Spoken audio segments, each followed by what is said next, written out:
1979 జనవరి నెల 18వ తారీఖు. ఈరోజు బ్రహ్మబాబా స్మృతి దినోత్సవము. బ్రహ్మబాబా స్మృతి దినోత్సవం రోజున బ్రహ్మబాబా శివబాబా జ్ఞానాన్ని ఎలా ధారణ చేశారా అని చెప్పి శివబాబానే చెప్తారు. సో ఈ మురళిలో కూడా బ్రహ్మబాబాని ఎక్కడ ఫాలో అవ్వాలి, ఎలా జ్ఞానాన్ని ధారణా స్థాయిలోకి తీసుకువచ్చి సమర్థ స్వరూపంగా అయ్యారు అన్నదే ఈ మురళిలో శివబాబా చెప్పారు. సో ఇక్కడ బ్రహ్మబాబా ఫోటో పెట్టుకున్నామా అన్న దానికన్నా బ్రహ్మబాబా సమానంగా సమర్థంగా అయ్యామా అన్నదే ఇక్కడ మనం గుర్తుంచుకోవాల్సిన విషయము. సో ఇక్కడ ఈ మురళిలో శివబాబా ఏం చెప్తున్నారంటే, సర్వ సమర్థుడైన శివబాబా సదా అమరభవ యొక్క వరదానం ఇస్తూ మాట్లాడుతున్నారు. సో అమరభవ అంటే ఇక్కడ మృత్యువే లేని స్థితి, అంటే ఆత్మ అన్న స్థితిలోకి రమ్మని చెప్పి వరదానాన్ని ఇస్తున్నారు. సో ఈ వరదానాన్ని స్వీకరించి బాబా నాకు అమరభవ అన్న వరదానం ఇచ్చారన్న విషయం గనక మనం గుర్తు పెట్టుకుంటే, స్మృతిలో పెట్టుకుంటే, మనం ఏది ఆలోచిస్తే అదే జరుగుతుంది. కాబట్టి దృష్టి ద్వారా సృష్టి అంటారు. కాబట్టి ఇప్పుడు నేను బాబా నాకు అమరభవ అన్న వరదానం ఇచ్చారని వరదానాన్నే గనక స్మృతిలో పెట్టుకుంటే అదే స్థితి పరిస్థితి వస్తుంది మనకి. అంటే మన సంకల్పాల ద్వారా సృష్టి అంటారు. సంకల్పసే సృష్టి, దృష్టి ద్వారా సృష్టి అంటారు. మనం ఏది ఆలోచిస్తే అదే జరుగుతుంది. సో బాబా ఇచ్చే వరదానాల గురించి ఆలోచిస్తే అదే జరుగుతుంది. సో అందుకే బాబా ఇక్కడ సదా అమరభవ అన్న వరదానాన్ని ఇస్తూ మాట్లాడుతున్నారు. ఈరోజు పిల్లలందరూ విశేషంగా సాకార స్మృతిలో, ప్రేమ స్వరూపం యొక్క స్మృతిలో ఎక్కువగా ఉన్నారు. సాకార స్మృతిలో అంటే బ్రహ్మబాబాని తలుచుకుంటూ ఆయన యొక్క ప్రేమ స్వరూపం యొక్క స్మృతిలో ఎక్కువగా ఉన్నారు. సాకారి నుండి ఆకారిగా బాబా అందరి నయనాలలో ఇమిడి ఉన్నారు. అమృత వేళ్ల నుండి దేశ విదేశీ పిల్లల స్మృతి యొక్క సందేశం వతనంలో వాయుమండలం రూపంలో వ్యాపించి ఉంది. ప్రేమ కన్నీళ్లు రూపీ మాలలు వతనాన్ని అలంకరిస్తున్నాయి. ప్రతి ఒక్క బిడ్డ బ్రహ్మబాబా యొక్క ప్రేమలో లవలీనం అయి ఉన్నారు. నలువైపులా మనస్సు యొక్క ప్రియమైన మాట బాబ్దాదా దగ్గరికి చేరుకుంటుంది. ప్రతి ఒక్కరి మనసు నుండి బాబా మహిమ అనే సుందర ఆలాపన వాయిద్యంలా వతనంలో మారుమ్రోగుతుంది. ప్రతి ఒక్కరి ఆశల దీపం వెలుగుతూ వతనాన్ని ప్రకాశింపచేస్తోంది. సో ఇది 79 మురళి అని అంటే బ్రహ్మబాబా శరీరాన్ని వదిలి 10 సంవత్సరాల తర్వాత 79లో స్మృతి దినోత్సవం రోజు బాబ్దాదా శివబాబా చెప్తున్న మురళి. అందుకే స్టార్టింగ్లో సర్వసమర్థుడైన శివబాబా సదా అమరభవ ఒక వరదానం ఇస్తూ మాట్లాడుతున్నారు అన్నారు. సో ఇక్కడ బాబా శివబాబా బ్రహ్మబాబా గురించి చెప్తూ బ్రహ్మబాబాని తలుచుకుంటూ పిల్లల యొక్క స్థితి ఏంటా అని చెప్పి వివరించారు ఇక్కడ. సో పిల్లల స్థితి గురించి చెప్తున్నారు. ఆ తర్వాత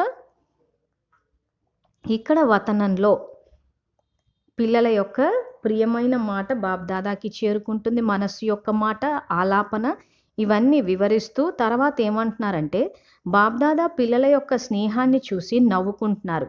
దేశీ మరియు విదేశీ పిల్లలు తమ బుద్ధియోగం ద్వారా వతనానికి కూడా చేరుకున్నారు. బ్రహ్మబాబా కూడా పిల్లల యొక్క స్నేహ సాగరంలో, పిల్లల యొక్క ప్రేమలో లవలీనం అయి ఉన్నారు. స్మృతికి బదులు రిటర్న్ ఇస్తున్నారు. పిల్లలు బాబాని అడుగుతున్నారు, మా అందరికంటే ముందు ఒంటరిగా మీరు వతనవాసిగా ఎందుకు అయిపోయారు? తో స్మృతికి బదులు అని అంటే పిల్లలు అడిగే ప్రశ్నలకి బ్రహ్మబాబా సమాధానం కూడా ఇస్తున్నారు అంటున్నారు.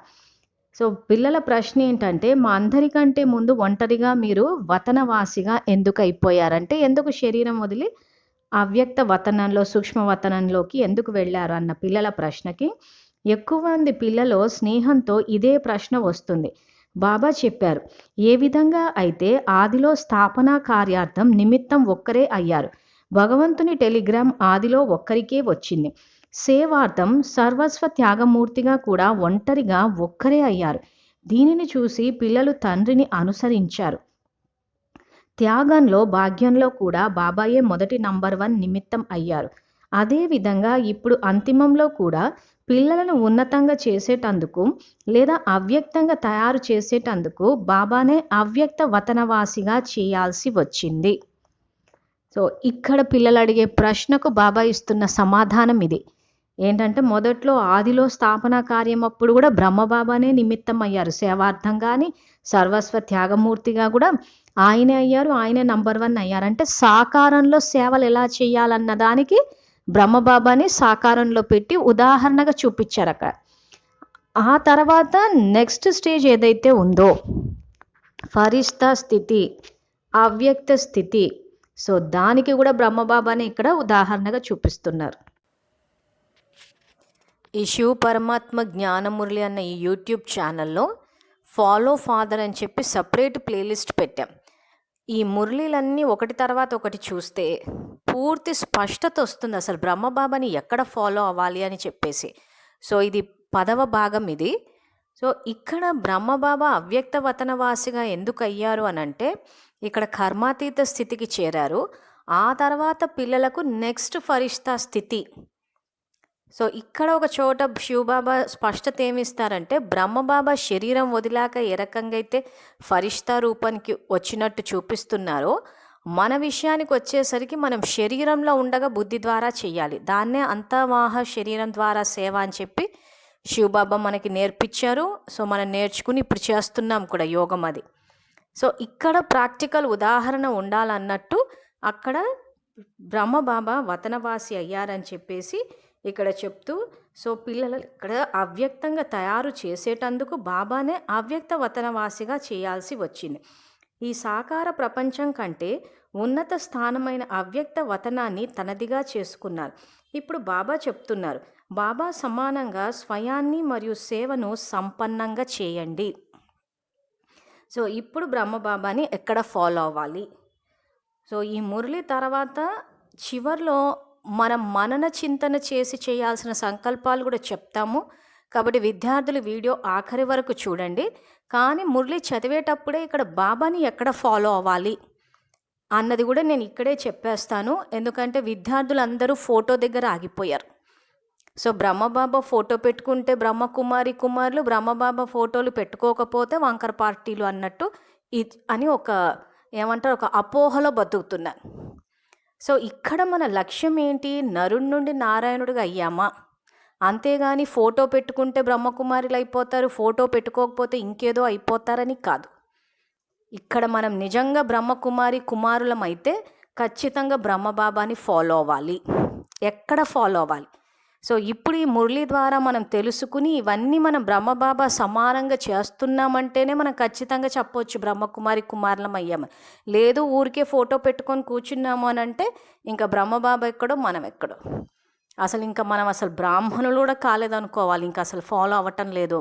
లేదా శివబాబా చెప్పినట్టు ఇంకా హాఫ్ కాస్ట్ బ్రాహ్మిన్స్ అని చెప్పొచ్చు. సగం కులం బ్రాహ్మణులు అంటూ ఉంటాడు. కొన్ని మురళిలో హాఫ్ కాస్ట్ బ్రాహ్మిన్స్ అని కూడా అంటూ ఉంటాడు. సో దీన్ని బట్టి చెక్ చేసుకోవచ్చు మనం బ్రహ్మబాబా ఫోటోని ఏమైనా పెట్టుకున్నామా, లేకపోతే ఆయన సమానంగా ఏమైనా సమర్థంగా బాబా సమానంగా ఏమైనా అయ్యామా అన్నది ఈ మురళి ద్వారా చెక్ చేసుకోవచ్చు. ఇప్పుడు ఇంతవరకు చదివిన మురళిని బట్టి ఇప్పుడు బ్రహ్మబాబాని ఎక్కడ ఫాలో అవ్వాలంటే, నేను బ్రహ్మబాబా సమానంగా అవ్యక్త వతనవాసిగా అయ్యాను.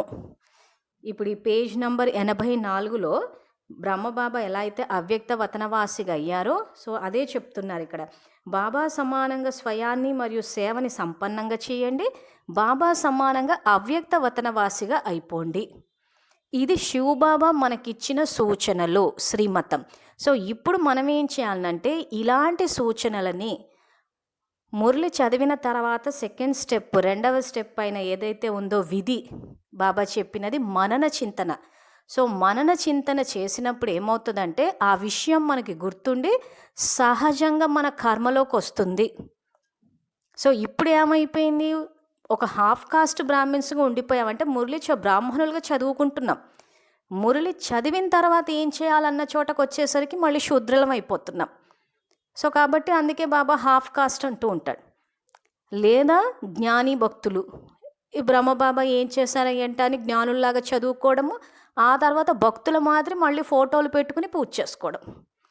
మళ్ళీ బ్రహ్మబాబా ఫోటోకి పూలు వేసామా, మళ్ళీ అగరబత్తీలు పెట్టామని భక్తి మార్గపు విధి విధానాలు ఏవైతే ఉన్నాయో అవి పాటించేసి జ్ఞాని భక్తులు అయిపోవడం. సో మనం ఇప్పుడు ఈ బ్రహ్మబాబా స్మృతి దివసం రోజున శివబాబా చెప్పిన విషయాలు తెలుసుకుని బాబా సమానంగా సమర్థంగా అవ్వాలి, కానీ ఇట్లా హాఫ్ కాస్ట్ బ్రాహ్మిన్స్ జ్ఞాని భక్తులు కాదు. సో ఇప్పుడు మనం ఈ వాక్యాలు ఇప్పటివరకు చదువుకున్న మురళి ద్వారా సో ఈ బ్రాహ్మణుల నుంచి నెక్స్ట్ స్టేజ్ బ్రహ్మబాబా ఎలాగైతే సాకారం నుంచి అవ్యక్తానికి వెళ్ళారో ఆ స్టేజ్కి మనం కూడా అవ్యక్త వతనవాసిగా అవ్వాలి. అందుకే మనన చింతనలో సంకల్పం రాసేటప్పుడు నేను బ్రహ్మబాబా సమానంగా అవ్యక్త వతనవాసిగా అయ్యాను అన్న ఈ సంకల్పాన్ని మనన చింతన చేస్తే ఆ నెక్స్ట్ స్టేజ్కి వెళ్ళడం అన్నది స్వతహాగా లక్ష్యం ద్వారా లక్షణాలు అంటారు. సో మన లక్ష్యమే అది పెట్టుకోవాలి, మన దృష్టి మార్చుకోవాలి. దృష్టి ద్వారా సృష్టి అన్నాడు. సృష్టి అంటే మన స్థితి పరిస్థితి గ్లోబు కాదు. సో ఇప్పుడు నేను బ్రహ్మబాబా సమానంగా అవ్యక్తవతనవాసిగా అయ్యాను. నేను సేవలో మరియు త్యాగంలో బ్రహ్మబాబాను అనుసరిస్తున్నాను. సో ఇక్కడ కూడా 84వ పేజీలో అదే చెప్పారు. బ్రహ్మబాబాని మనము అక్కడ నిమిత్తం చేశాడు ఆయన సాకారంలో సేవకి త్యాగానికి. అదేవిధంగా మనం కూడా సేవకి త్యాగానికి బ్రహ్మబాబాని అనుసరించాలి. తర్వాత ఏమంటున్నారు ఇక్కడ, నేను బాబా సమానంగా స్వయాన్ని మరియు సేవను సంపన్నంగా చేశాను. ఇక్కడ శివబాబా మనకు అదే చెప్తున్నారు, బాబా సమానంగా స్వయాన్ని మరియు సేవని సంపన్నంగా చేసుకోండి. సో బ్రహ్మబాబాని ఇక్కడ కూడా ఫాలో అవ్వాలి. సో స్వయాన్ని సంపన్నంగా చేసుకోవాలి ఖజానాలతోటి, ఆ తర్వాత సేవను కూడా సంపన్నంగా చేయాలంటే సఫలత తెచ్చుకోవాలి. సో ఇప్పటి వరకు మనకి శివబాబా 3 సూచనలు ఇచ్చారు బ్రహ్మబాబాని ఎక్కడెక్కడ ఫాలో అవ్వాలని. అదే చెప్పాను నేను. తర్వాత లాస్ట్కి మురళి అయిపోయిన తర్వాత స్లైడ్ కూడా వేసి చూపిస్తాము. ఆ తర్వాత డిస్క్రిప్షన్ బాక్స్లో కూడా ఈ సంకల్పాలు వేస్తాము. దీన్ని బట్టి మీకు ఇంకా స్పష్టత వస్తుంది బ్రహ్మబాబాని ఎక్కడ ఫాలో అవ్వాలా అని చెప్పేసి. తర్వాత బాబ్దాదా ఇప్పుడు కూడా ఆహ్వానిస్తున్నారు. ఆలస్యం ఎవరిది? ఇక్కడ బాబ్దాదా మనని వతనానికి రమ్మని, సూక్ష్మ వతనానికి అంటే అవ్యక్త ఫరిస్తా స్టేజ్కి రమ్మని చెప్పి ఆహ్వానిస్తున్నారు. ఆలస్యం ఎవరిది? డ్రామాదే ఆలస్యం. డ్రామాలో కూడా నిమిత్త కారకులు ఎవరు? కేవలం ఒక చిన్న విషయాన్ని దృఢ సంకల్పం రూపంతో ధారణ చేస్తే సదాకాలికంగా మిలనం జరుగుతూ ఉంటుంది. ఎలా అయితే ఈరోజు సహజ యోగిగా, నిరంతర యోగిగా ఒక్క బాబా తప్ప మరెవరూ లేరు అనే స్థితిలో ఉన్నారో, అలాగే అమర భవ అనే వరదానిగా అవ్వండి. అప్పుడు ఏమవుతుంది? సదాకాలికంగా వియోగం నుండి వీడుకోలు దొరుకుతుంది మరియు సదా కలయిక యొక్క అభినందనలు వస్తాయి. సో ఇప్పుడు బాబా ఏమంటున్నారు? మీరు అవ్యక్త వతనవాసిగా అవడానికి ఆహ్వానిస్తున్నాను. ఆలస్యం ఎవరిది? డ్రామాదే ఆలస్యము. సో ఇలాంటి వాక్యాలు వచ్చినప్పుడు విద్యార్థులు ఏం చేస్తున్నారంటే తర్వాత వాక్యాలు ముందు వెనక అన్నీ తీసేసి ఈ ఒక్క పదాన్ని పట్టుకుంటున్నారు. శివబాబానే చెప్పారు డ్రామాదే ఆలస్యము. డ్రామాలో ఉంటే మేము సూక్ష్మవతన వాసిగా అవుతాము, డ్రామాలో లేకపోతే కాము. దీన్ని హాఫ్ నాలెడ్జ్ కాదు కదా, క్వార్టర్ నాలెడ్జ్ అని కూడా అన్నారు. అంటే ఇంకా పూర్తి అజ్ఞానం అది. సో ఇక్కడ ఏం చెప్తున్నాడైనా? డ్రామాదే ఆలస్యం. డ్రామా అన్న పదానికి శివబాబా చెప్పిన అర్థం ఏంటి? ఇక్కడ రికార్డింగ్, మన సంస్కారాలు, మన ఆలోచన విధానము. సో ఇక్కడ ఏమంటున్నాము? మీరు వతనానికి రావాలి, ఆహ్వానాన్ని అందుకుని అక్కడికి రావాలి అని అంటే ఒక చిన్న విషయాన్ని దృఢ సంకల్ప రూపంలో ధారణ చెయ్యాలి అంటున్నాడు. దా డ్రామా అని చెప్పేసి ఇంకే దేని మీదనో ఎత్తేసి మనకేదో సంబంధం లేనట్టు కూర్చోమని కాదు. సో ఒక చిన్న విషయాన్ని దృఢ సంకల్ప రూపంలో ధారణ చేయండి అంటున్నాడు. ఏ సంకల్పాన్ని? అమరభవ అనే వరదానిగా అవ్వండి అంటున్నాడు తర్వాత వాక్యాల్లో. సో అమరులు అవ్వడం అంటే ఏంటి? ఇక్కడ మృత్యువే లేని స్థితి అని అంటే ఆత్మాన్న స్థితి. సో ఎప్పుడైతే ఈ ఆత్మాన్న స్థితిలోకి వస్తామో, వచ్చినప్పుడు స్వతహాగా నెక్స్ట్ స్టేజ్, ఆ బ్రాహ్మణు నుంచి నెక్స్ట్ స్టేజ్ అవ్యక్త స్థితి.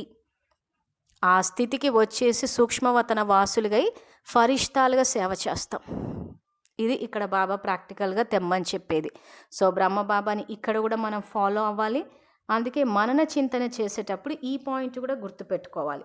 సో అందుకే నేను బ్రహ్మబాబాను అనుసరిస్తూ సహజ యోగిగా, నిరంతర యోగిగా ఒక్క బాబా తప్ప మరెవరూ లేరు అనే స్థితిలో ఉన్నాను. ఈ విషయాన్ని గుర్తుపెట్టుకోవాలి.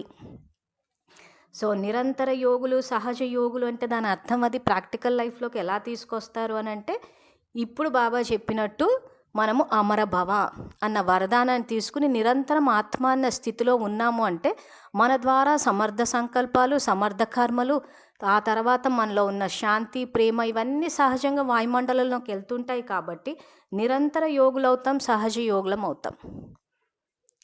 సో ఇది ప్రాక్టికల్కి తేడానికి. తర్వాత నేను అమరభవ అనే వరదాని స్వరూపాన్ని, ఇది కూడా గుర్తుపెట్టుకోవాలి. సో నేను బాబా ఈ మురళిలో వరదానం ఇచ్చారు అని అంటే ఆ వరదానాన్ని స్వీకరించాలి. ఆ వరదానాన్ని స్వీకరించి నేను అమరభవ అనే వరదాని స్వరూపాన్ని అని కానీ మనన చింతన చేసి గుర్తుపెట్టుకుంటే మనం ఏది ఆలోచిస్తే అదే జరుగుతుంది. సో నేను అమరభవ అనే వరదాని స్వరూపాన్ని అన్న విషయాన్ని గుర్తుపెట్టుకుంటే స్వతహాగానే అమరులం అవుతామంటే ఆత్మ అన్న స్థితిలోకి వచ్చేస్తాం. అంటే మన సంకల్పాల ద్వారా మన యొక్క స్థితి పరిస్థితి.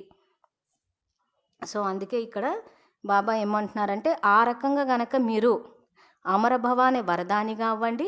అప్పుడు ఏమవుతుంది, సదాకాలికంగా వియోగం నుండి వీడుకోలు దొరుకుతుంది మరియు సదా కలయికగా అభినందనలు వస్తాయి. సో బాబా మిలనం అంటే అది వెళ్ళి మౌంట్ అబూలో చేసుకునేది కాదు. మౌంట్ అబూకి కూడా వెళ్ళి చేస్తాము, ఆ తర్వాత మళ్ళీ అక్కడ కలుస్తాము. ఎప్పుడైతే మీరు ఈ ఆత్మ అన్న స్థితిలో ఉంటారో అప్పుడు నిరంతర యోగం అంటే ఆత్మ పరమాత్మ స్మృతిలో ఉంటుంది. అంటే ఆ వియోగానికి వీడుకోలిస్తారు మరియు సదా కలయిక యొక్క అభినందనలు వస్తాయి అంటారు. అంటే ఇంకా నిరంతరం కలయిక అంటే అసలు బాబా స్మృతి యోగం అంటే అసలు ఏం చేస్తాము, ఆత్మ పరమాత్మని తలుచుకోవడం యోగము.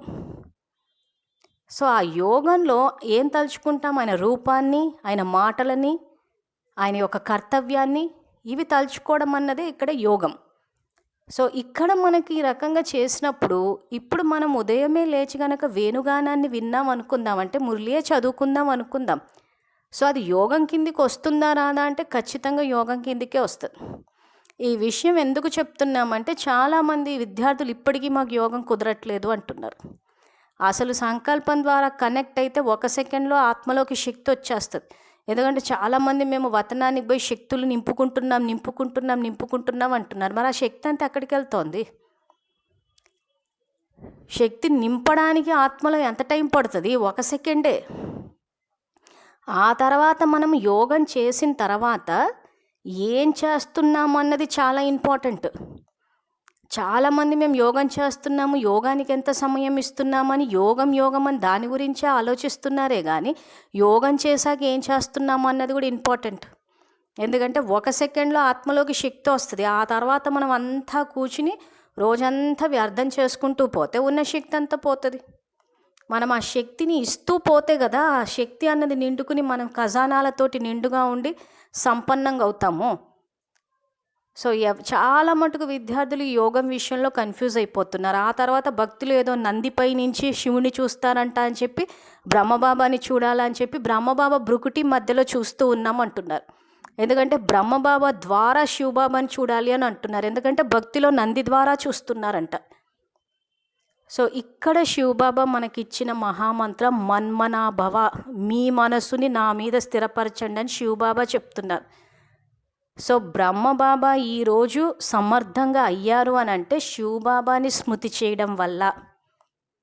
సో ఫాలో ఫాదర్ అని అంటే ఇక్కడ బ్రహ్మబాబా ఏ రకంగా అయితే శివబాబాని స్మృతి చేసి శక్తులు నింపుకుని వాటి ద్వారా సేవ చేశారో అదే విధంగా మనం కూడా శివబాబాని స్మృతి చెయ్యాలి.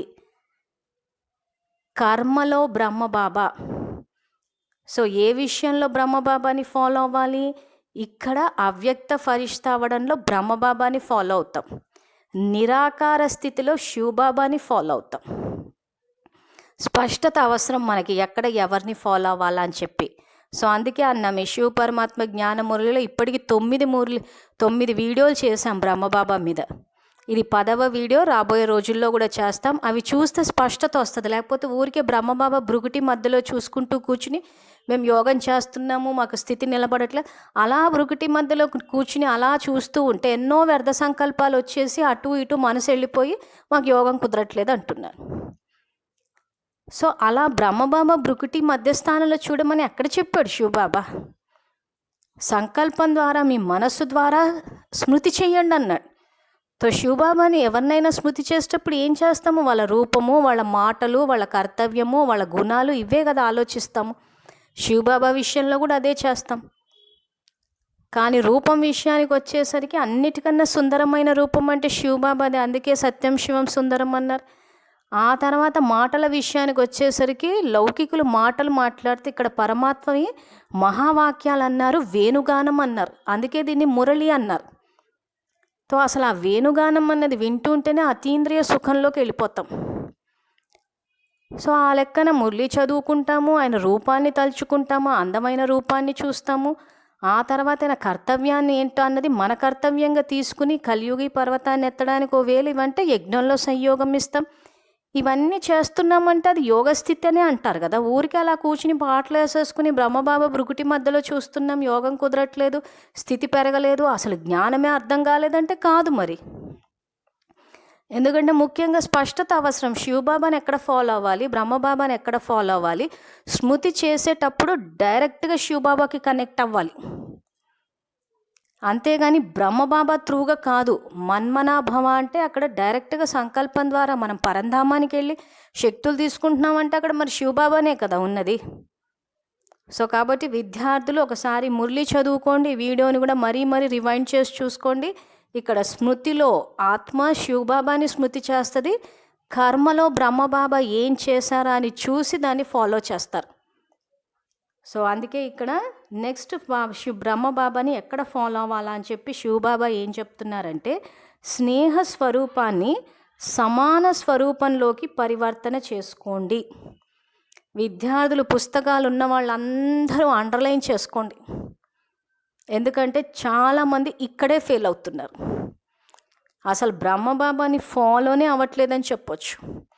బ్రహ్మబాబా స్నేహ స్వరూపంగా ఉన్నారు, ఆ తర్వాత దాన్ని సమాన స్వరూపంలోకి కూడా తీసుకొచ్చారు. అందరూ సమానము అని చెప్పాడు. అందరము ఒక తండ్రి పిల్లలుగా, అందరూ సమభావన, స్నేహ భావన, సేవా భావనతో ఉండాలి. అందుకే ఇక్కడ చెప్పేటప్పుడు ఏం చెప్పారు, బాబా సమానంగా స్వయాన్ని మరియు సేవను సంపన్నం చేసుకోండి. తో సేవ ఎలా చేస్తాము, స్నేహ భావనతో చేస్తాం, సమభావనతో చేస్తాం. సో బ్రహ్మబాబా అంటేనే సమభావన. అందుకే లక్ష్మీనారాయణ చిత్రాన్ని నిలబెట్టి ఇద్దరూ సమానం అన్నట్టు చూపించారు. కానీ మన ప్రాక్టికల్ లైఫ్లో మనం అలా అందరినీ సమభావనతో చూస్తున్నామా అంటే చాలా సందర్భాల్లో మేమే జ్ఞానంలో ఉన్నాము, మేమే గొప్ప, వీళ్ళు కాదు, వాళ్ళు జ్ఞానంలో లేరు, వాళ్ళకి ఏం తెలీదు, సో మేము అధికులము, వాళ్ళు తక్కువ. ఇంకా మరీ ఎక్కువ మాట్లాడామనంటే ఇంకా బాబ్దాదాని ఇద్దరిని పక్కన పెట్టి ఉల్లి వెల్లుల్లి పట్టుకుని కూర్చుంటారు. మరి ఇట్లా అందరితోటి స్నేహభావనతోటి సమభావనతోటి ఉండి అందరితోటి కలిసి ఉండాలి అని అంటే మరి వాళ్ళ దగ్గరికి వెళ్ళి ఉల్లి వెల్లుల్లి తినాలా అని చెప్పి మొత్తం జ్ఞానాన్నంతా ఉల్లి వెల్లుల్లితో కొట్టిపడేస్తున్నారు. అదే అసలు సబ్జెక్ట్ అన్నట్టు. ఇక్కడ బ్రహ్మబాబా విషయానికి ఈ మురళి మొత్తం చూస్తే అసలు ఎక్కడా ఉల్లి వెల్లుల్లి కనిపించదు. అసలు మొత్తం మురళిలని తిప్పి చూసినా కనిపించదు. సో అది తినాలా వద్దా అన్నది విద్యార్థుల విఘ్నతకు వదిలేస్తున్నాం, కానీ అది తిన్నా తినకపోయినా వచ్చిన ఎఫెక్ట్ ఏం లేదు. సో కాబట్టి ఇక్కడ స్నేహ స్వరూపాన్ని సమాన స్వరూపంలోకి పరివర్తన చేసుకోండి అంటున్నాడు.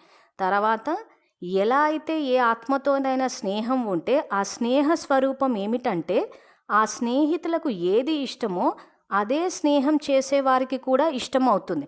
నడవటంలో, తినటంలో, త్రాగటంలో, ఉండటంలో స్నేహికి ఇష్టమైనట్లుగా ఉంటారు. అదేవిధంగా బాబాకి స్నేహం దేనితో ఉందో తెలుసా? బాబాకి సదా ఏది ఇష్టం? మీ మనసుకు నచ్చినట్టుగా కాదు, బాబాకి నచ్చినట్టుగా చేయాలి. సదా ఏ సంకల్పం చేస్తున్నా, ఏ కర్మ చేస్తున్నా మొదట స్నేహి బాబా మనసుకి ఇష్టమేనా అని ఆలోచించండి. ఒకవేళ బాబాకి ఇష్టం కాకపోతే ప్రపంచం కూడా ఇష్టపడదు. స్నేహికి ఇష్టమైనట్లు నడవటం ఇది చాలా చిన్న విషయం. ఇంత బదులు సదా ఇవ్వగలుగుతున్నారా? సర్వ సంబంధాల స్నేహికి ఈ బదులు ఇవ్వటం కష్టం అనిపిస్తుందా? ఈ స్మృతి దినోత్సవాన్ని సదాకాలిక సమర్థ దినోత్సవంగా జరుపుకోండి. ఇదే సంకల్పం చేయండి. బాబాకి ఏది ఇష్టమో అదే నాకు ఇష్టం అని. సదా బాబాకి ప్రియంగా, లోకానికి ప్రియంగా అవ్వాలి. సో ఇక్కడ బాబాకి గనక ఇష్టం కాకపోతే ప్రపంచం కూడా ఇష్టపడదు. సో బాబాకి ఇక్కడ ఏమి ఇష్టము? సేవ, సమభావన, స్నేహభావన. సో ఇవి ప్రపంచమంతా ఇష్టపడుతుంది. సో ఇవే బాబా ఇష్టపడతారు. కానీ మన ప్రవర్తనలో స్నేహభావన, సమభావన ఉందా? బాబా చెప్పినట్టు సదా బాబాకి ప్రియంగా, లోకానికి ప్రియంగా అవ్వాలి. సో నిజంగా బాబా మనని ఇష్టపడుతున్నారా? మన ఇష్టం వచ్చినట్టు ప్రవర్తిస్తూ ఉంటే బాబా మాట్లాడేటప్పుడు మధురమైన పిల్లలనే అంటారు, కానీ నిజంగా ఆయన హృదయ సింహాసనాధికారులం అయ్యాం. ఆయన హృదయంలో మనకు స్థానం ఉందా?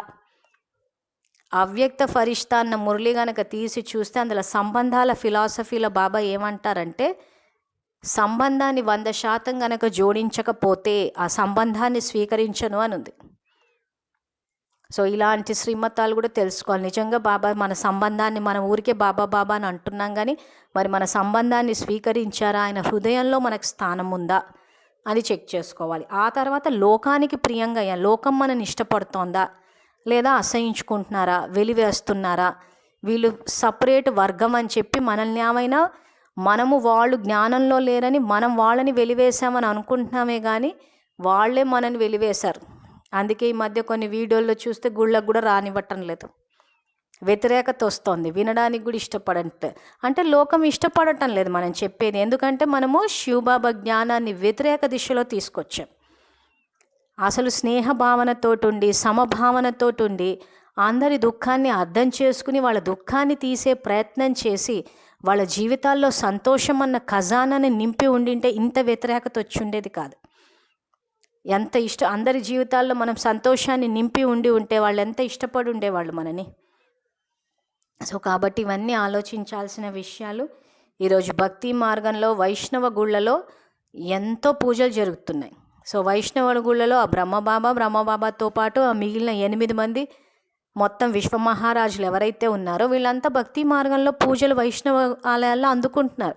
సో ఈరోజు భక్తులు వాళ్ళ దర్శనం కోసం అంత ఇదైపోతున్నారంటే వాళ్ళు ఎంత పురుషార్థం చేసి ఉండాలి, ఎంత లోక కళ్యాణం కోసమో శ్రమపడి ఉండాలి.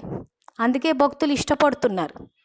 సో ఆదిదేవన్న పుస్తకం కనుక తీసి చదివితే బ్రహ్మబాబా ఎంత కష్టపడి ఎంత జ్ఞానం ముందుకు యాంటీ ఓమ్మండల్ని పక్కన పెట్టేసేయండి. వాళ్ళకి అది జ్ఞానం తెలియక వ్యతిరేకత అన్నది వచ్చింది, కానీ అసలు శివబాబా జ్ఞానం కోసమని ఆయన ఎంత శ్రమ పెట్టుకున్నారు. తర్వాత ఎంతోమంది జీవితాల్లో దుఃఖాన్ని తీసేశారు. దానికి సంబంధించిన వీడియో కూడా చేశాము. సో ఎవరికైనా ఈ ఆదిదేవ్ పుస్తకం కావాలి అని అనుకుంటే కూడా నా పర్సనల్ వాట్సాప్కి మెసేజ్ పెట్టండి, తెలుస్తుంది బ్రహ్మబాబా ఎంత కష్టపడ్డారా అని చెప్పి. సంఘాన్ని సంస్కరించడం కోసం అని చెప్పి ఎన్ని దురాచారాలని రూపుమాపారు. దానివల్ల ఎంతోమంది సంతోషించారు, ఎంతోమంది ఆయనని ఇష్టపడ్డారు. అందుకే భక్తి మార్గంలో అంత పూజలు అందుకుంటున్నారు. సో ఆ రకంగా మనల్ని అందరూ ఇష్టపడుతున్నారా? మనలో దైవీ గుణాలు కనిపిస్తున్నాయా వాళ్ళలో, లేదా వెలివేశారా? ఇవన్నీ చెక్ చేసుకుంటే మనకు రాజ్య సన్మానం, పూజ్య సన్మానం జరుగుతుందా లేదా తెలిసిపోతుంది. అంటే రాజ్య పదవులు వస్తాయా, గుళ్ళలో పూజలు జరుగుతాయా? అంటే ఇప్పుడు వర్తమానంలో అందరూ మనని తల్లిగా గుర్తించాలి. అప్పుడే ఆ భక్తి మార్గంలో అమ్మవారికి అక్కడ పూజలు జరుగుతాయి. ఇప్పుడు మనం ఎవరితోటి కలవము, ఎవరిని మనకి తల్లి పాత్రని పోషించమంటే ఇంకా ఆ ప్రాప్తులన్నీ పోగొట్టుకున్నట్టే. సో కాబట్టి ఇక్కడ బాబా చెప్పినట్టు లోకానికి ప్రియంగా అవ్వాలి, సదా బాబాకి ప్రియంగా ఉండాలి. బలహీనంగా అవ్వటం, సంస్కారాలకు లేదా పరిస్థితులకు వశీభూతం అయిపోవటం, అల్పకాలిక ప్రాప్తినిచ్చే వ్యక్తి లేదా వైభవాలకు ఆకర్షితం అయిపోవటం, ఈ బలహీనత రూపీ కలియుగి పర్వతాన్ని ఈ సమర్థ దినోత్సవంలో పిల్లలందరూ దృఢ సంకల్పం అనే వేలు ఇస్తూ సదాకాలికంగా సమాప్తి చేయండి. అంటే సదాకాలికంగా విజయీగా అవ్వండి. విజయం మీ తిలకం, విజయం మీ కంఠహారం, విజయం మీ జన్మసిద్ధాధికారం. సదా ఈ సమర్థ స్వరూపంలో ఉండండి. ఇదే స్నేహానికి బదులు. సో బ్రహ్మబాబా ఈరోజు ఆ పిల్లలందరికీ స్నేహం ఇచ్చి వాళ్ళని ముందుకు తీసుకెళ్ళడానికి ఆయన ఎంతో పురుషార్థం చేశారు, ఎంతో సేవ చేశారు. సో అదే విధంగా ఇప్పుడు మన బలహీనతలు ఏవైతే ఉన్నాయో, అల్పకాలిక ప్రాప్తినిచ్చే వ్యక్తి లేదా వైభవాలకు ఆకర్షితం అయిపోవడం, పరిస్థితులకు వశీభూతం అయిపోవడం, సంస్కారాలకు వశీభూతం అయిపోవడం, వీటన్నిటికీ దృఢ సంకల్పం అనే వేలు ఇస్తూ సదాకాలికంగా సమాప్తి చేయండి. సో వీటన్నిటిని దృఢ సంకల్పం అంటే ఈ మురళిలో బాబా ఇచ్చిన దృఢ సంకల్పం ఏంటి? అమరభవ, నేను ఆత్మని అన్న ఈ సంకల్పంలోకి గనక వచ్చినప్పుడు సంస్కారాలు, అల్పకాలిక ప్రాప్తులు, వైభవాలు వేటికి ఆ దేహం అన్న స్థితిలో ఉన్నాం కాబట్టి అన్నిటికీ ఆకర్షితులు అవుతున్నారు. కాబట్టి ఇప్పుడు బ్రహ్మబాబా స్నేహానికి మనం బదులు ఇవ్వాలి అని అంటే విజయం, మన తిలకము, కంఠహారము, జన్మసిద్ధ అధికారము ఈ స్వరూపంలోకి రండి అంటున్నాడు. సో ఈ పాఠంలో ఈ విషయం కూడా గుర్తుపెట్టుకోవాలి. కాబట్టి మనన చింతలో ఈ సంకల్పం కూడా రాశాము. విజయం నా తిలకం, విజయం నా కంఠహారం, విజయం నా జన్మసిద్ధ అధికారం, సదా ఈ సమర్థ స్వరూపంలో ఉన్నాను. సంకల్పం చేసేటప్పుడు ఉన్నాను అని చెయ్యాలి. అంటే ఇంకా నా దృష్టి మారింది కాబట్టి నా స్థితి పరిస్థితి మారుతుంది. సో ఎందుకు మనం ఆ రకంగా అవ్వకపోయినా అది జరిగినట్టు ఎందుకు సంకల్పం చేస్తున్నామంటే ఆ దృష్టి మారినప్పుడు స్వతహాగా అటువంటి స్థితి పరిస్థితులు వస్తాయి కాబట్టి. సో నేను ఆత్మని శాంతి స్వరూపాన్ని అంటే శాంతి ఎమర్జీ స్వతహాగా మన స్థితి శాంతిగా అవుతుంది, మన పరిస్థితులు శాంతిగా అవుతాయి. అంటే కరెక్ట్గా చేస్తే ఇది అంతే. సో తర్వాత బాబా ఇంకేం చెప్తున్నారు అంటే, బాబా పిల్లలను అడుగుతున్నారు, ఏ విధంగా అయితే బ్రహ్మబాబా జ్ఞానం యొక్క సారాన్నంతటినీ స్వయం పిల్లలకు ఇచ్చి తండ్రిని అనుసరించే ధైర్యం ఇచ్చారు, సాకార రూపం ద్వారా అంతిమ అమూల్య మహావాక్యాల బహుమతి ఏదైతే ఇచ్చారో ఆ బహుమతిని స్వరూపంలోకి తీసుకువచ్చారా? బహుమతికి బదులు బాబాకి స్వరూపంగా అయి చూపించారా? కేవలం 3 మాటలు ఏవైతే ఉన్నాయో వాటిని సాకారంలోకి తీసుకువచ్చారా? సో బ్రహ్మబాబా అంతిమంలో ఇచ్చిన బహుమతిగా ఇచ్చిన వాక్యాలు, అమూల్య మహావాక్యాలు ఏంటంటే నిరాకారి, నిర్వికారి, నిరహంకారి, సాకార స్నేహానికి ఫలితం సాకార స్వరూపం.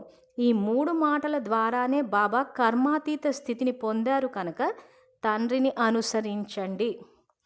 సో ఇక్కడ ఈ 3 అమూల్య వాక్యాలు చెప్తూ సాకార స్నేహానికి ఫలితము సాకార స్వరూపం అంటే బ్రహ్మబాబా స్నేహానికి ఇచ్చిన ఫలితంగా మనం సాకార స్వరూపం అంటే ధారణా స్వరూపంలోకి రండి అంటున్నాడు. అంటే సమర్థ స్వరూపంగా అవ్వమని చెప్తున్నారు ఇక్కడ. సో ఈ 3 మాటల ద్వారానే బ్రహ్మబాబా కర్మాతీత స్థితిని పొందారు కనుక తండ్రిని అనుసరించండి. అంటే ఈ విషయంలో సాకార రూపం నుంచి ధారణా స్వరూపంగా సమర్థ స్వరూపంగా అవడం కోసమని బ్రహ్మబాబాని అనుసరించండి అని చెప్పి శివబాబా చెప్తున్నారు ఇక్కడ. సో అందుకే మనన చింతన చేసేటప్పుడు ఈ విషయాన్ని కూడా గుర్తుపెట్టుకుంటూ నేను నిరాకారి, నిర్వికారి మరియు నిరంకారి స్వరూపంలో బ్రహ్మబాబా సమానంగా కర్మాతీత స్థితిని పొందాను. సో మనం పొందలేదు కర్మాతీత స్థితిని, కానీ సంకల్పం ఎందుకు ఆ రకంగా చేస్తున్నాం కర్మాతీత స్థితిని పొందాను అని చెప్పి మన దృష్టిని మార్చాం. ఇక్కడ దృష్టిని మార్చినప్పుడు మన స్థితి పరిస్థితులు మారి ఆ స్థితికి చేరుకుంటాం. ఎందుకంటే మనం ఏది ఆలోచిస్తే అదే జరుగుతుంది. సో ఇప్పుడు నేను ఏం ఆలోచిస్తున్నాను, నేను బ్రహ్మబాబా సమానంగా కర్మాతీత స్థితిని పొందాను అని చెప్పి నేను ఆలోచించాను కాబట్టి అదే జరుగుతుంది. సో ఆ రకంగా మన ఆలోచన అన్నది మొదటి విధిని పాటిస్తే ఆ తర్వాత మాట కర్మ దాని అనుసారంగా ఉంటుంది. అందుకే శివబాబా ముందు మనని ఆలోచన విధానాన్ని పరివర్తన చేసుకోమంటున్నారు. సో ఇక్కడ దృష్టిని మార్చి నేను బ్రహ్మబాబా సమానంగా కర్మాతీత స్థితిని పొందాను అన్న సంకల్పం చేస్తే అదే జరుగుతుంది. సో అందుకే సంకల్పాలు రాసేటప్పుడు ఆ రకంగా కర్మాతీత స్థితిని పొందాను అని చెప్పి రాసేది. తర్వాత సాకార బాబా స్థితి యొక్క స్తంభంగా అయి చూపించారు. ఆ స్నేహంతోనే స్మృతి స్తంభాన్ని కూడా తయారు చేశారు. అలాగే మీరు కూడా తతత్వం అంటే సర్వగుణాల స్తంభంగా అవ్వండి. విశ్వంలో ప్రతి ధర్మం యొక్క ఆత్మలు మిమ్మల్ని ధారణా స్వరూప స్తంభంగా అంగీకరించాలి. విశ్వం ముందు ఆదిపిత సమానంగా శక్తి మరియు శాంతి స్తంభంగా అవ్వండి. పిల్లలు స్నేహ సందేశాన్ని పంపించారు. దానికి బదులుగా బాబ్ దాదా కూడా స్నేహి పిల్లలందరికీ కోటాను కోట్ల రెట్లు స్నేహం ఇస్తున్నారు. ఇప్పుడు సదా పదమాపద భాగ్యశాలిగా ఉండండి. సో ఇప్పుడు ఈ వాక్యాల్లో నుంచి మనం ఫాలో అవ్వాల్సిన విషయాలు ఏంటన్నది, నేను విశ్వం ముందు ఆదిపిత సమానంగా శక్తి మరియు శాంతి స్తంభంగా ఉన్నాను. సో ఇప్పుడు ప్రస్తుతానికి మనం క్రోధంగా, ఆ తర్వాత ఇక్కడ బలహీనంగా ఉన్నాం. ఇప్పుడు నా దృష్టిని మార్చాను, నేను శక్తి మరి శాంతి స్తంభంగా ఉన్నాను అని అంటే ఆ దిశగా వెళ్తాము, అదే జరుగుతుంది. తర్వాత చివర్లో బాబా పదమాపదం భాగ్యశాలి అవ్వాలన్నారు. కాబట్టి నేను సదా పదమాపద భాగ్యశాలిని. సంకల్పం చేశాము, మన దృష్టి మారింది. ఒకప్పుడు మనం ఏమీ లేదన్నట్టు, నా దగ్గర అది లేదు, టైము లేదు అన్న దగ్గర నుంచి మొదలెడతాం మనం. నాకు అది లేదు, టైం లేదు, ఆరోగ్యం బాగాలేదు, ఈ లేదు లేదు లేదు అన్న ఈ బలహీన సంకల్పాలు, లేని సంకల్పాలు, వీటి నుంచి ఇప్పుడు మన దృష్టిని మార్చి నేను సదా పదమాపదం భాగ్యశాలిని అన్న ఈ సంకల్పం చేస్తే అదే నిజమవుతుంది. సంకల్ప సృష్టి, దృష్టి ద్వారా సృష్టి అంటున్నాడంటే ఫస్ట్ సంకల్పం చేస్తే మన స్థితి పెరిగితే ఆ స్థితికి అనుసారంగా మన వాక్కు, మన కర్మ ఆ రకంగా ఆచరిస్తూ పోతే నిజంగానే పదమాపదం భాగ్యశాలులం అవుతాం. సో ఇది ఈరోజు మురళి. ఈ తర్వాత బాబా స్వమానాలు ఏవైతే చెప్పారో చదువుకుని తర్వాత మనన చింతన సంకల్పాలు కూడా నేను ఒక్కసారి చెప్తాను. అవన్నీ కూడా మనం అందరం కలిసి చేద్దాము. సో ఈ విధంగా బాబా స్మృతి స్వరూపం నుండి సమర్థ స్వరూపులకు, బాబా మనస్సుకి ఇష్టమైన వారిగా అయ్యేవారికి, సదా దృఢ సంకల్పం ద్వారా స్వయాన్ని మరియు విశ్వాన్ని సెకనులో పరివర్తన చేసేవారికి, సదా విశ్వం ముందు శక్తి మరియు శాంతి యొక్క స్తంభం సమానంగా స్థితులయ్యే వారికి, ఇలా బాబ్దాదాకి సమీపంగా ప్రియమైన పిల్లలకు బాబ్దాదా యొక్క ప్రియస్మృతులు మరియు నమస్తే. సో ఇది మురళి. ఇప్పుడు మురళి చదువుకున్న తర్వాత బాబా పెట్టిన విధి మనన చింతన. సో ఇప్పుడు నేను మురళి వివరించేటప్పుడే ఎక్కడెక్కడ బాబా మనకు సూచనలు ఇచ్చారో ధారణ చేయడానికి. సో ధారణ చేసి అనుభవీలు అవ్వాలి అని అంటే ఫస్ట్ మనము మనన చింతన చేస్తే అవి మనకు గుర్తుంటాయి. అంటే మన దృష్టిని మారుస్తాం మనన చింతన ద్వారా. సో మన దృష్టిని మార్చినప్పుడు స్వతహాగా మన స్థితి పరిస్థితులు మారి బాబా చెప్పినవి అన్నీ మనకి సిద్ధిస్తాయి. సో ఇక్కడ విద్యార్థులందరూ ఏం చేస్తారంటే ఆత్మిక స్థితిలోకి రండి. సో ఆత్మిక స్థితిలోకి రావడానికి మనం చేయవలసిన సంకల్పము, నేను ఆత్మను, శాంతి స్వరూపాన్ని, శివ పరమాత్మ నా తండ్రి. ఇది యోగ స్థితి. సో ఈ స్థితిలో ఇప్పుడు ఈ సంకల్పాలని మనన చింతన చేయండి. విద్యార్థులు మీ యొక్క స్థితికి తగ్గట్టు ఇవి ఏమి బైహార్ట్ చేయాల్సిన, అంటే కంఠస్థం చేయాల్సినవి కావు, అవగాహన అంటే అర్థం చేసుకోవాలి. సో ఇప్పుడు నేను చెప్పిన ఈ సంకల్పం ద్వారా యోగ స్థితిలో, అంటే నేను ఆత్మని, శాంతి స్వరూపాన్ని, శివ పరమాత్మ నా తండ్రిని, ఈ యోగ స్థితి సంకల్పం ద్వారా కనెక్ట్ అయ్యి మనం ఎప్పుడైతే మనన చింతన చేసి అర్థం చేసుకుంటామో, అంటే ఆత్మకు అర్థమవుతుందో స్వతహాగా మన వాక్కు కర్మ ద్వారా వచ్చేస్తుంది. అంటే మన స్థితి పెరుగుతుంది. ఎందుకంటే సమర్థ సంకల్పాలు మనము మనన చింతన చేస్తున్నాం కాబట్టి వ్యర్థం అన్నది పోతుంది. ముఖ్యంగా మన ఆలోచన విధానము, జ్ఞానం యొక్క అవగాహన కూడా ఇక్కడ మారుతుంది. ఎందుకంటే బ్రహ్మబాబా విషయానికి వచ్చేసరికి ఏమైపోయిందంటే ఒక ఫోటో పెట్టేసుకున్నారు. ఇంకొకటి ఏం చేశారంటే ఫాలో ఫాదర్ అన్నది ఎప్పటికీ వర్తిస్తుంది, అదొక డిసెంబర్ నెల అవ్యక్త మాసానికే వర్తించదు. సో డిసెంబర్ నెలలో నేను బాబా గురించి చదువుకుంటాం, ఇంకా ఆ తర్వాత అంతా వదిలేస్తానంటే కాదు. ఇప్పుడు బాబా చెప్పినట్టు ఈ 18వ తారీఖు, ఇప్పుడు ఇది ఏదైతే మురళి చదువుకున్నామో ఈ రోజులో మీరు ఫాలో అయితే సమర్థంగా అయిపోతారంటాడు. సో కాబట్టి అవ్యక్త మాసం అని చెప్పి మళ్ళీ హద్దులోకి వెళ్ళిపోద్దు. ఇక్కడ మనం గడపాల్సిందే సూక్ష్మవతన వాసిగా, అంటే నిరంతరం అవ్యక్త ఫరిష్ట, అంటే నెక్స్ట్ స్టేజ్కి వెళ్ళిపోవాలి. ఆ నెక్స్ట్ స్టేజ్ అన్నది సంవత్సరంలో ఒక డిసెంబర్లో కొన్ని రోజులు, జనవరిలో కొన్ని రోజులు కాదు అవ్యక్త మాసం అని. ఆ స్టేజ్ ఇంకా నెక్స్ట్ లెవెల్ అనమాట, అది నిరంతరం జరగాలి. సో కాబట్టి ఇప్పుడు బ్రహ్మబాబాని ఎక్కడ ఫాలో అవ్వాలా అన్నది తెలుసుకుందాము. సో యోగ స్థితిలో మొట్టమొదటి సంకల్పము, నేను బ్రహ్మబాబా సమానంగా అవ్యక్త వతనవాసిగా అయ్యాను. ఇక్కడ స్క్రీన్ మీద కూడా వేసి చూపిస్తున్నాము. ఆ తర్వాత ఈ వీడియో ద్వారా వినేవాళ్ళు ఈ వీడియో పేరు ఎక్కడైతే రాసామో Brahma Baba part 10, follow father part 10 అని అక్కడ చిన్న ఆరో మార్క్ ఉంటే దాన్ని టచ్ చేయండి. కింద డిస్క్రిప్షన్ బాక్స్లో కూడా ఈ సంకల్పాలు వచ్చేస్తాయి.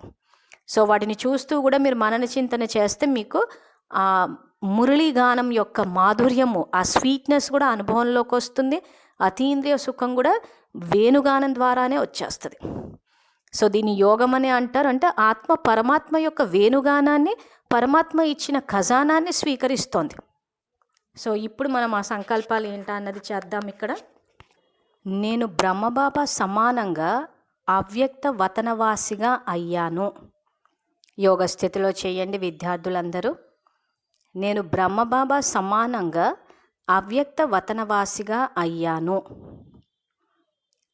నేను సేవలో మరియు త్యాగంలో బ్రహ్మబాబాను అనుసరిస్తున్నాను. నేను బాబా సమానంగా స్వయాన్ని మరియు సేవను సంపన్నంగా చేశాను.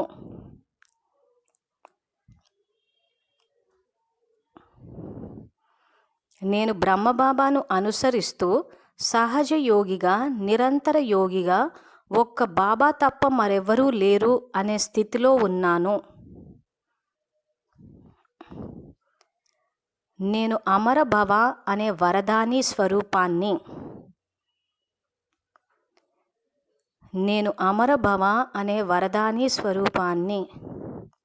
నేను బ్రహ్మబాబాను అనుసరిస్తూ స్నేహ స్వరూపాన్ని సమాన స్వరూపంలోకి పరివర్తన చేసుకున్నాను. ఈ 6వ పాయింట్ అన్నదే ఇందాక నేను మరీ అండర్లైన్ చేయమని చెప్పింది. ఎందుకంటే ముఖ్యంగా ఇక్కడే చాలామంది విద్యార్థులు దెబ్బతింటున్నారు. పురుషార్థంలో సమాన భావన ఉండట్లేదు. ఆధిపత్య పోరు, బానిసత్వం ఇవే ఎక్కువ కనిపిస్తున్నాయి. మేం చెప్తే వినాలి అన్నట్టు. స్నేహంలో అలా ఉండదు కదా. ఒకరినొకరిని మాట్లాడుకుని అర్థం చేసుకుని ఒకరి ఏమంటారు దాని యాక్సెప్టెన్స్, ఒకరి అభిప్రాయానికి ఒకరు గౌరవం ఇచ్చుకుని ముందుకెళ్తారు.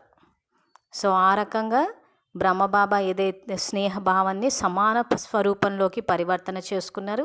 సో కల్పవృక్షం 2వ భాగం కూడా తీసుకుని చూస్తే అందులో బ్రహ్మబాబా అందరినీ పవిత్ర స్వరూపాలుగా చూశారు. ఎక్కడ కూడా నేను పవిత్రుణ్ణి, వీళ్ళంతా అపవిత్రులు అని ఎక్కడా చూడలేదు. ఒక్కసారి విద్యార్థులు ఈ మురళి అయిపోయిన తర్వాత కల్పవృక్షం 2వ భాగం కూడా తీసుకుని చూడండి. అందులో కూడా బ్రహ్మబాబా అందరి విషయంలో ఎలా ఆలోచించేవారో తెలుస్తుంది. సో అంతే తప్పితే మేమే పవిత్రంగా ఉన్నాం, వీళ్ళంతా అపవిత్రులు ఇవన్నీ ఆలోచిస్తున్నామంటే ఇంకా బ్రహ్మబాబా సమానం కాదు కదా, అసలు సమీపంగా కూడా రాలేదని అర్థం. సో బ్రహ్మబాబా సూర్యవంశంలోకి రావాలి అని అంటే అయితే ఆయన సమానంగా నవ్వాలి, లేదా ఆయనకి సమీపంగా అంటే ఒకే ఒక్క అడుగు దూరం ఉండాలి అంతే. ఇంకా అంతకు మించి అడుగులు దూరం ఉన్నామంటే ఇంకా వేరే కుటుంబాల్లోకి వచ్చేస్తాం. తర్వాత నేను ఏ సంకల్పం చేస్తున్నా, కర్మ చేస్తున్నా బాబాకి నచ్చినట్లుగా చేస్తున్నాను. మరి ఇంతకీ బాబాకి ఏమి ఇష్టం అన్నది మురళిలు చదువుకుని తెలుసుకోవాలి. ఈ ఛానల్లో రికార్డు కూడా చేశాము. సో అవి కూడా విన్నా తెలుస్తుంది. ఆ రికార్డింగ్లో కూడా డేట్లు ఇచ్చాం కాబట్టి పుస్తకాలు తీసుకుని చదవండి, చదివితే తెలుస్తుంది. తర్వాత బాబాకి ఏది ఇష్టమో అదే నాకు ఇష్టం. తర్వాత 9వ సంకల్పము, నాలోని బలహీనతలు అనే కలియుగి పర్వతాన్ని దృఢ సంకల్పం అనే వేలు ఇస్తూ సదాకాలికంగా సమాప్తి చేశాను. సో దృఢ సంకల్పం ఇక్కడ బాబా చేయమన్నది ఏంటి? నేను ఆత్మని. అందుకే ఆ స్థితికి రావడం కోసం అని చెప్పేసి బాబా మనకి అమర భవ అన్న వరదానాన్ని కూడా ఇచ్చారు. తర్వాత 10వ సంకల్పం, విజయం నా తిలకం, విజయం నా కంఠహారం, విజయం నా జన్మసిద్ధ అధికారం, సదా ఈ సమర్థ స్వరూపంలో ఉన్నాను. తర్వాత నేను నిరాకారి, నిర్వికారి మరియు నిరహంకారి స్వరూపంలో బ్రహ్మబాబా సమానంగా కర్మాతీత స్థితిని పొందాను. 12వ సంకల్పము, నేను విశ్వం ముందు ఆదిపిత సమానంగా శక్తి మరియు శాంతి స్తంభంగా ఉన్నాను. తర్వాత చివరి సంకల్పము, నేను సదా పదమాపద భాగ్యశాలిని. సో నేను పదమాపద భాగ్యశాలిని అవ్వాలి అని అంటే బ్రహ్మబాబా ఏ రకంగా అయితే సమర్థంగా తయారయ్యారో, ఏ రకంగా అయితే శివబాబాని స్మృతి చేసి శివబాబా నుంచి జ్ఞానం తీసుకుని శివబాబా జ్ఞానాన్ని ధారణ చేశారో ఆయనకు ఆజ్ఞాకారులు అయ్యారు. మనం కూడా అలాగే చేస్తే అప్పుడు పదమాపదం భాగ్యశాలులం అవుతాం. సో ఇది బ్రహ్మబాబాని ఎక్కడ ఫాలో చేయాలా అని చెప్పి శివబాబా చెప్పిన మురళి. సో బ్రహ్మబాబా జీవిత చరిత్ర కూడా కావాలి అని అనుకుంటే నా పర్సనల్ వాట్సాప్కి మీ అడ్రస్, పిన్ కోడ్తో సహా పంపించగలరు. ఇంకా అవి కాకుండా ఇంకేమైనా సహయోగం కావాలన్నా, ఏమైనా సందేహాలు ఉన్నా కానీ నన్ను సంప్రదించవచ్చు. నా పేరు మంజుల, నేను హైదరాబాద్లో ఉంటాను. నా కాంటాక్ట్ నంబర్ 9866187805. ఓం శాంతి.